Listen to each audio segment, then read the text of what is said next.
Mesdames, Messieurs, peuple congolais, le dictateur Denis Sassou Nguesso panique. Et pourquoi? Le boycott de l'année 2020 de De Gaulle à Brazzaville est en marche. En effet, l'ambassadeur de France auprès de la République du Congo, M. François Barato, observera une période d'isolement après avoir été en contact rapproché avec une personne testée positive au Covid-19. Il continue d'exercer ses fonctions. La résidence de l'ambassadeur, la case de Gaulle, ne pourra servir de lieu de réception pour les activités organisées mercredi 27 octobre 2020 liées à l'année 2020 de De Gaulle à Brazzaville. Par ailleurs, nous sommes, nous Congolais, individuellement et collectivement, près de 92%, qui pensent que l'année 2020 de De Gaulle à Brazzaville est un non-événement. La priorité des Congolais, c'est 1. La libération de tous les prisonniers politiques sans condition. 2. Le dictateur Denis Sassou Nguesso dégage sans condition. 3. Le retour de tous les exilés politiques. 4. La transition politique consensuelle. Mesdames, Messieurs, peuple congolais, De Gaulle, de l'exilé de Brazzaville, il était revenu enraciné de Paris. Il était revenu l'enraciné de Paris et de la France. Que veut-il fêter Denis Sassou Nguesso? La liberté ou l'exil des Congolais? De qui se moque-t-il?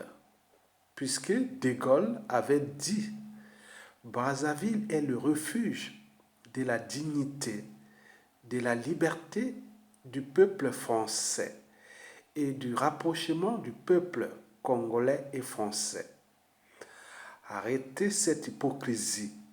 Brazzaville n'est pas une ville libre. Et la France est libre sans le Congo. Arrêtez cette hypocrisie. Brazzaville n'est pas une ville libre. Et la France est libre sans le Congo. Donc, la liberté de tout un chacun est dans tout un chacun et non dans la main d'un tyran. Si le tyran est libre de faire des bêtises, mais celui-ci ne peut empêcher à d'autres Congolais plus raisonnés à être libres. Mesdames, Messieurs, peuple congolais, pourquoi le dictateur Denis Sassou Nguesso panique-t-il? C'est pour une simple raison, en rapport avec l'événement ou en rapport avec ce non-événement.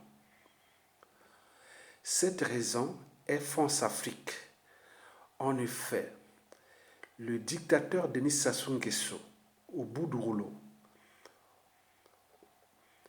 au bord du gouffre,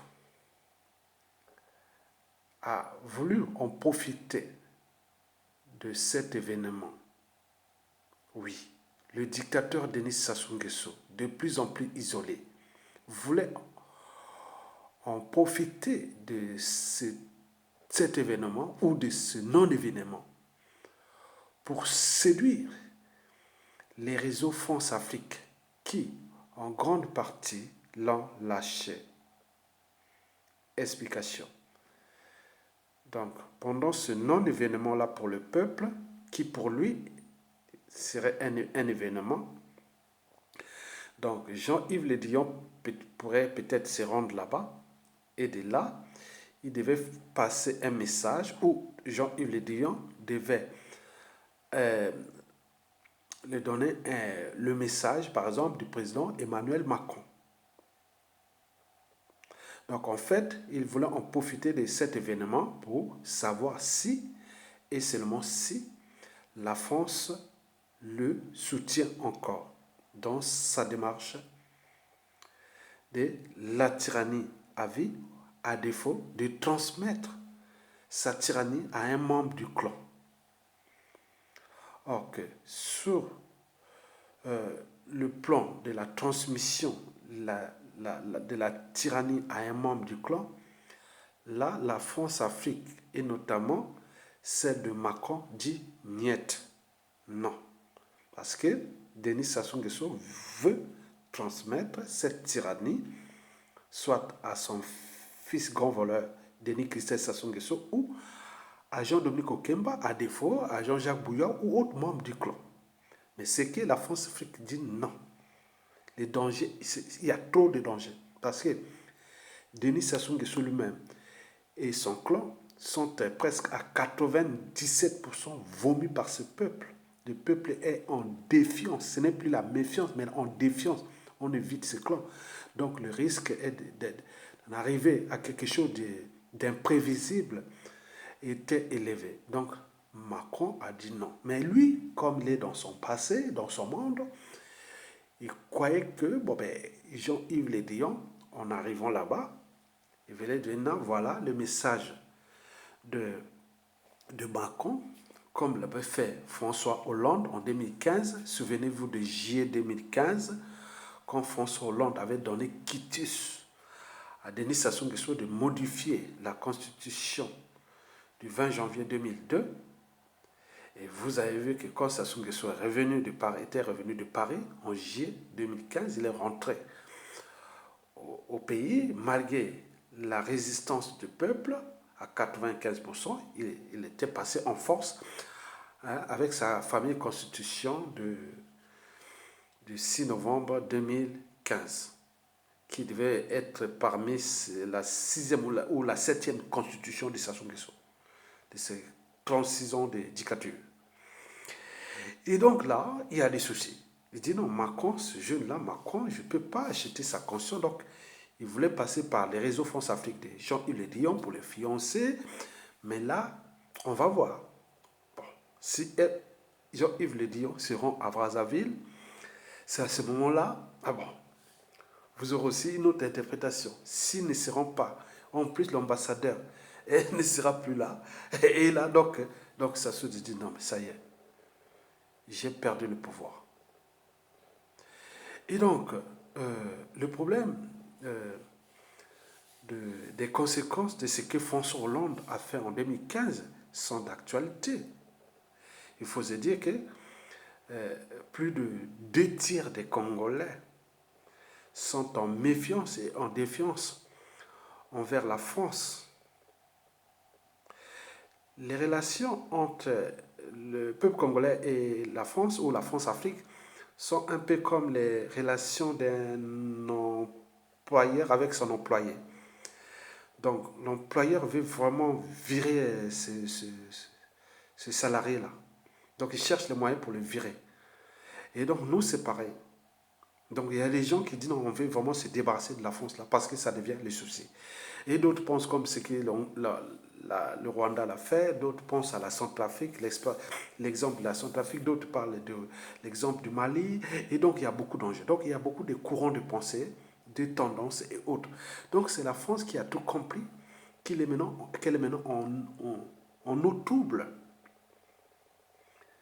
Parce que le courant dégagiste de la France est total au Congo, Brazzaville. Et n'oublions pas l'Afrique centrale, là où il y a eu que des hold-up. Jean-Marie Michel Moukoko, président élu, emprisonné, sans trône. Au Gabon, Jean Ping, élu. Et là, il est là, sans trône. Au Cameroun, Maurice Kamto, élu, 9 mois de prison, puis libéré sans trône. On a vu au Tchad, on a vu au Togo. Là, ça vient de se passer quelque part en Guinée. Et la Côte d'Ivoire se bat. Donc, nous sommes en fin de cycle de ces gens-là. Okay? Je vais vous expliquer par le message que j'ai posé une question dans une vidéo que j'ai faite, je ne sais pas, hier ou aujourd'hui.